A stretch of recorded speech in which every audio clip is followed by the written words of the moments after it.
कई लोग मेरे बारे में जानना चाहते हैं कि मैंने साधना कैसे की, और कई लोग तो ऐसे हैं जिनका प्रश्न ये आता है कि जी मुझे तो गुरु ही नहीं मिल रहा और हम गुरु कहाँ ढूंढें। तो कई लोग ये कहते हैं कि जी आप हमारे गुरु बन जाइए।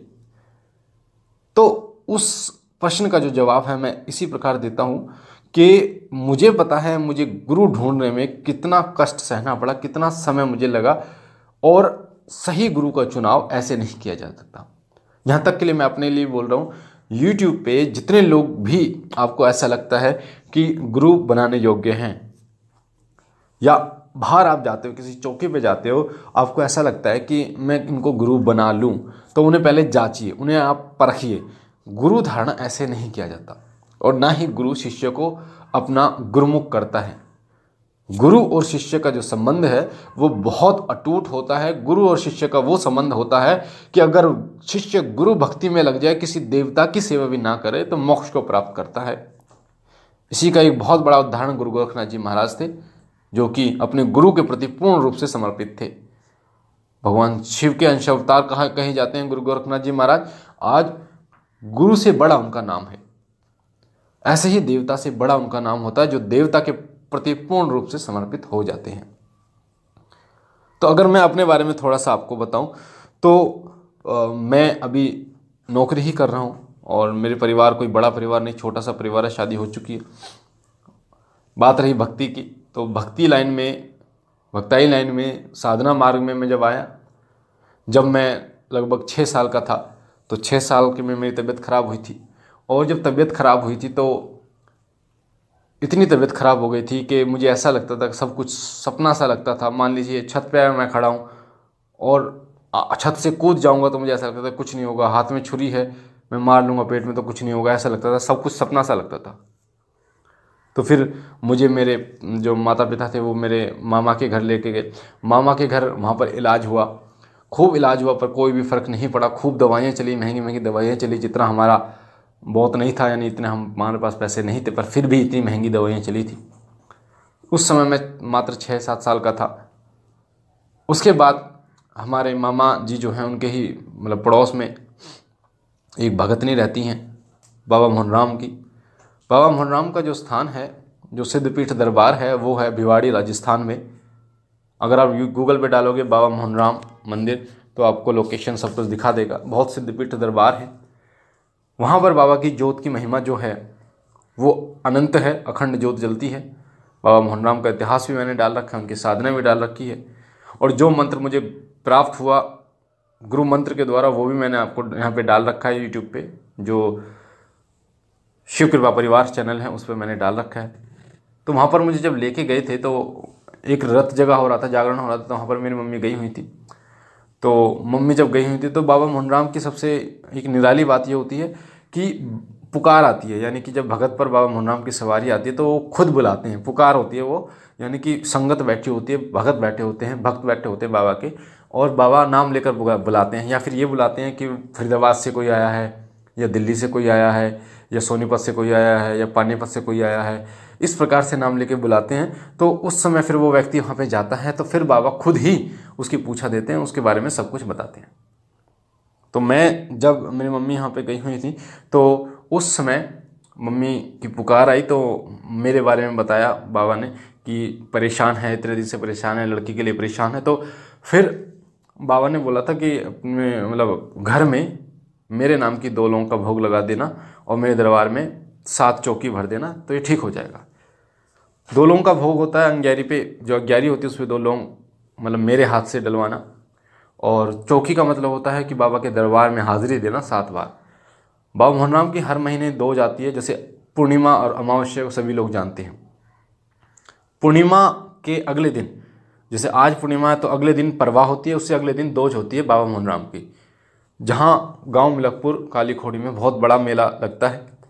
बाबा के जो प्रिय भक्त थे वो भक्त शिरोमणि गुरु नेतराम जी, जिनकी सेवा पूजा बाबा मोहनराम से पहले होती है। बाबा, उनके बारे में कहा जाता है कि उनके सीने में बाबा मोहनराम का मुकुट लिखा था, तो बाबा मोहनराम उन्हें ही सबसे पहले आगे करते हैं। अगर बाबा मोहनराम के लिए कोई गंगा जल लेके जाता है बाबा मोहनराम को स्नान कराने के लिए, तो पहले बाबा मोहनराम उन्हीं को यानी गुरु नेतराम जी को स्नान कराना होता है। उसके बाद बाबा मोहनराम के दरबार में जाके उन्हें स्नान कराना होता है। यानी स्नान का मतलब है छींटे मारनी होती है, तो स्नान कहा जाता है। तो इस प्रकार जब मम्मी ने सुना, क्योंकि हमारे घर वाले पहले से ही दुखी थे मिडिल क्लास फैमिली से, कि इतना पैसा कहाँ से लाएं दवाइयों में, तो वो जो भगतनी थी उसने भी बताया कि ये कर ले तो ठीक हो जाएगा तेरा बच्चा। तो एक दिन की बात है, मुझे जो सपना सा सारा चीज़ें लगती थी, तो उस समय क्या हुआ, मामा के घर पे जोत जलाई गई बाबा मोहनराम की। वो भगतनी बैठी हुई थी, मुझे थोड़ा थोड़ा अभी भी याद है, जिसमें भजन चल रहे थे बाबा मोहनराम के, बहुत तेज़ आवाज़ से चल रहे थे। वो भगतनी बैठी हुई थी, मुझे भी जोत पे आके बिठा दिया। 2 लौंग मेरे हाथ से डाली गई। मैंने जब 2 लौंग का जोड़ा 11 पे डाला, तो उन भगत पे बाबा मोहनराम की सवारी आई, बहुत तेज़ी से बाबा मोहनराम की सवारी आई। सवारी जब आई तो उन्होंने दोनों हाथ घूमते हुए मेरी कमर पे मारे, जैसे मैं धोख लगा रहा था, मेरी कमर पे एक थाप मारी। वो थाप लगी थी और उसके बाद मैं ठीक होता शुरू हो गया, ठीक होना। और 2 दिन बाद ही जो दोज थी बाबा की, तो फिर हम काली खोड़ी गए बाबा मोहनराम के दरबार में। बहुत अच्छा अनुभव रहा। बाबा मोहनराम का जो दरबार है, गुरु नेतराम जी का जो मंदिर है, और वहाँ से काली खोड़ी जहाँ बाबा मोहनराम समाये थे, वहाँ तक का जो दूरी है वो लगभग होगी 2 किलोमीटर के लगभग होगी, 2 या 4 किलोमीटर के लगभग होगी। वहाँ पैदल परिक्रमा लगती है भूड़ में।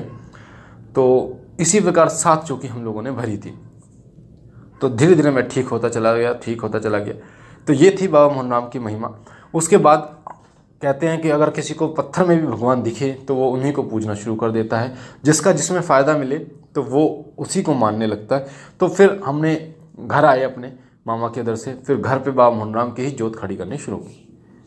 उस समय मुझे ये नहीं पता था, हमारे घर में ना तो कोई भगत था, ना कोई साधक था, ना ये पता था कि हमारे घर के कुल देवता गोगा झारवीर हैं, या फिर हमें कुल देवता की जोत जलानी चाहिए, इष्ट देव क्या होते हैं, कुछ किसी को नहीं पता था। भोग प्रसाद कुछ नहीं पता था। बाबा मोहनराम की जोत हम जलाते थे सुबह शाम। मैं और मम्मी, हम दोनों एक भक्ति का अध्यात्म मार्ग से जुड़े हुए थे, तो बाबा मोहनराम की जोत जलाते थे। बाबा मोहनराम की भजन जो है किताब थी, उसके भजन गाते थे। लगभग आधा घंटा हम लोग पूजा में देते थे, सुबह और शाम। उसके बाद जो भी हम अपना काम करते थे, मैं स्कूल जाता था तो पापा काम पे जाते थे। पापा मेरे एक मिस्त्री थे। अब तो मतलब पापा जी का देहांत हुए लगभग 2008 में हुआ था। तो 2008 से 12 साल बीत चुके हैं और 13वां साल जो है वो चलने वाला है। उस समय पापा जी का देहांत हो गया था। तो पापा जी मिस्त्री थे, घर बनाते थे, तो बहुत तंग रहते थे हम लोग पैसे के मामले में भी, और घर का खर्चा बड़ा मुश्किल से चलता था। उसके बाद जब पापा जी की डेथ हुई, पापा जी जब गुजरे, तो बड़ी दिक्कत हमारे साथ आई, क्योंकि दिक्कतें चलनी ही शुरू हुई थी। और धीरे धीरे जब हम बड़े हुए तो धीरे धीरे अध्यात्म मार्ग से जुड़ते चले गए, और जुड़ते चले जाए। वीडियो बहुत लंबी हो जाएगी, तो मैं इसका दूसरा पार्ट भी आपको बताऊंगा, ये पार्ट 1 के हिसाब से, क्योंकि ज़्यादा वीडियो लंबी हो जाएगी। तो फिर पापा जी जो थे वो गुजर चुके थे। 2 बहनें थीं, 2 बहनों की शादी करना, घर के खर्चे को चलाना बड़ा मुश्किल ये था। घर जो है वो घर पे टीनें डली हुई हैं, जो मसाले की टीनें अभी भी हैं। तो बारिश के दिनों में पानी आता है, दिक्कतें होती ही होती हैं, क्योंकि घर बनाना, कोई बच्चों को खेलनी होता है, उसमें पैसा चाहिए होता है। तो उस समय फिर जब बाबा मोहनराम की जब हम जोत जलाते थे तो कई दिक्कतें हुई। मेरी बहन को ऊपरी चक्कर हुआ, तो वो ठीक कराएं। वो भी एक हमारे गांव के पास ही एक और गांव है, लगभग 4-5 किलोमीटर, वो बाबा मोहनराम के भगत हैं वहाँ पर, उन्होंने ठीक करी। तो उसी प्रकार बाबा मोहनराम पर श्रद्धा बढ़ती चली गई। पर ये दिक्कतें जो है वो चलती गई। एक बहन पे हुई, फिर दूसरी बहन पे हुई, तो धीरे धीरे ये चीज़ें समझ में आने लगी कि यार अगर डॉक्टर हो तो हम कुछ कर भी पाएँ, पर इन ऊपरी चक्कर का क्या करें, ये जो प्रेत बाधा हैं इनका क्या करें। तो उस समय पे एक चीज़ समझ में आ रही थी कि मतलब हाथ बंधे हुए हैं। मेरी सिस्टर जो है, मेरी बहन, क्या होता था, रात को सो रही है वो, तो उसको थप्पड़ लग रहे हैं, वो चिल्ला रही है, पर हम कुछ नहीं कर पा रहे। ऐसा लग रहा है कि हाथ बंधे हुए हैं, थप्पड़ लग रहे, गाल लाल हो रहा, पर समझ में नहीं आ रहा कि ऐसा क्यों हो रहा है। फिर भगत के लेके भाग रहे हैं, और रात को किसके दरवाजे पर जाए। तो ये बहुत ऐसा लगता था कि यार हम हो क्या रहा हमारे साथ, बड़े परेशान हो गए थे हम। तो जो बड़ी वाली बहन मेरे से छोटी है, छोटी वाली से बड़ी, उसके साथ ऐसा हो रहा था। फिर ठीक कराया हमने। जो 2 भाई हैं, एक बाबा मोहनराम के भगत हैं और एक माता काली के भगत हैं। दोनों का घर सामने आमने सामने है, दोनों जो हैं वो हमारे चाचा लगते हैं। तो बाबा मोहनराम के जो भगत थे उनसे हमने छोटी बहन का इलाज कराया था, और बड़ी बहन का इलाज जो कराया था वो माता काली वाले भगत से कराया था। और छोटी वाली बहन के साथ क्या हुआ था, ऐसा हुआ था कि एक पड़ोस में ही चाचा जी गुजरे थे।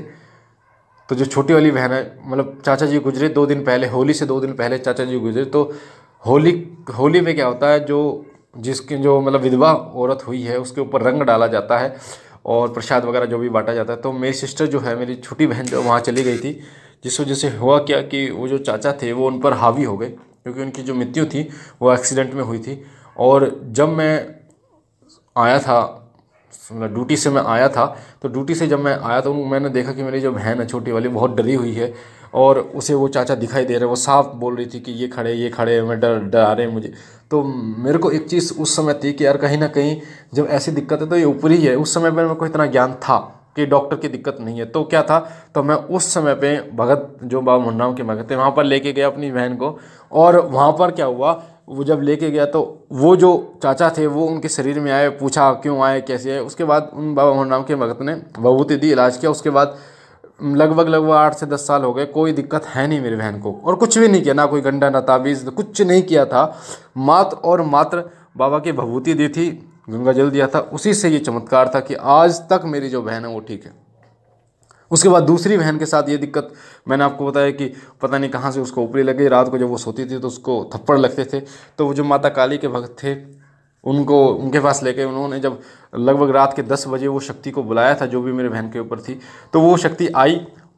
तो उसने बोला कि चौक चौराहे से लगी है वो, और ये मिठाई लेके जा रही थी तो मैं इस पर लग गई, इसने मेरे को मिठाई नहीं दी। ये थी सिर्फ ये रीज़न था एक, जो मैं आपसे बोलता हूँ कि अगर आप कहीं से मिठाई लेके जाते हो तो जब आप गुजरते हो तो एक टुकड़ा या आधा टुकड़ा थोड़ा सा अपना पीछे डाल दो और आगे निकल जाओ, ताकि जो भी शक्ति आपके पीछे आ रही है वो वहीं पे रह जाए।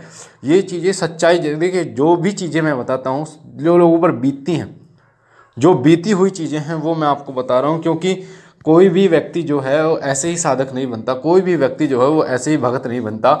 उसके जीवन में बहुत सारी ऐसी घटनाएं घटित होती हैं जो बहुत ही दर्दनाक होती हैं। और ये चीज़ें मेरे साथ हुई। तो बहन को जब थप्पड़ लगते थे तो बड़ी मुश्किल थी। तो चाचा ने फिर उनको, उन माता जो काली के चाचा थे, उन्होंने नीला धागा दिया, जो भी मंत्र अभिमंत्रित करके दिया था। तो मेरी जो बड़ी वाली सिस्टर बहन है वो भी ठीक है। पर मैं शुरू से पूजा पाठ में था, मेरे को कोई भी दिक्कत नहीं हुई किसी भी प्रकार की। तो वीडियो बहुत लंबी हो जाएगी, तो मैं अगली वीडियो में पार्ट 2 लाऊंगा, जिसमें मैं आपको बताऊंगा आगे के बारे में कि फिर मैं बाबा भोलेनाथ की सेवा में कैसे आया, बाबा भोलेनाथ की साधना कैसे की, गुरु कैसे बनाया। ये सारी चीज़ें मैं अगली वीडियो में मैं आपको बताऊंगा।